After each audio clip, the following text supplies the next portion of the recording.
ఏ విధంగా ఉండబోతోంది ఈ హర్మోజ్ జలసంధి? ఒకరికి బ్లాకు, ఒకరికి రిలీఫ్ ఇవ్వడం. ఇది రాజకీయాలు మనం మాట్లాడడం చాలా కష్టం ప్రశాంత్. ఎందుకంటే రాజకీయ పైన జరిగేది వేరు, లోన జరిగేది వేరు. తెల్లగా కనిపించేవన్నీ పాలు కాదు, నల్లగా కనిపించేవన్నీ నీళ్ళు కాదు. సో యుఎస్ అనేది ఇజ్రాయెల్కి బాగా సపోర్ట్ ఇస్తుంది, ఇండైరెక్ట్ బ్యాక్ అనేది మనకి తెలిసిన వాస్తవమే.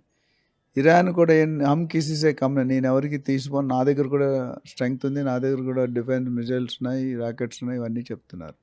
అయితే ఓవరాల్గా చూసుకుంటే ఈ అమెరికా సపోర్ట్తో ఇజ్రాయెల్ అనేది ఏదైతే ఇరాన్ అధ్యక్షుడు ఖమేనీ చేశారో అది వాళ్ళు పెద్ద విజయం కింద భావిస్తున్నారు.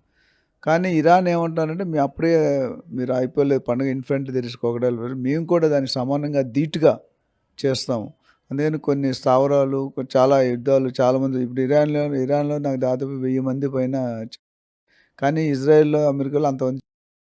సో ఇండైరెక్ట్ సపోర్ట్ ట్రంప్ కూడా ఒక గేమ్ ఆడుతున్నారని చెప్పాలి. ఎందుకంటే పైకి ఒక స్టేట్మెంట్, లోన్ ఒక స్టేట్మెంట్.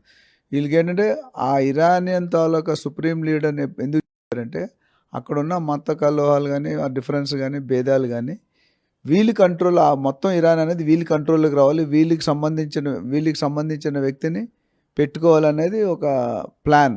సో ఆ ప్లాన్కి అనుకూలంగానే వీళ్ళు బాగా రెచ్చగొట్టారు. యాక్చువల్లీ రెచ్చగొట్టి వాళ్ళు ఇంపార్టెంట్ పొజిషన్స్, ఇంపార్టెంట్ అసెట్స్ ఎక్కడ ఉన్నాయో దాని అంతా కొలాప్స్ చేస్తున్నారు. సో ఇరాన్ కూడా ఇప్పుడు కూరుకోదు. ఇంకా వాళ్ళు ఇజ్రాయిల్, అమెరికా సాటిస్ఫై అయినా ఇరాన్ అనే కంట్రీ ఇప్పుడు కొత్త అధ్యక్షుని ఎవరిని ఎన్నుకోవాలి, ఎవరు పెడతారు, వీళ్ళకి లొంగుతారా, వాళ్ళకి లొంగుతారా అనేది సందిగ్ధంలో నడుస్తుంది.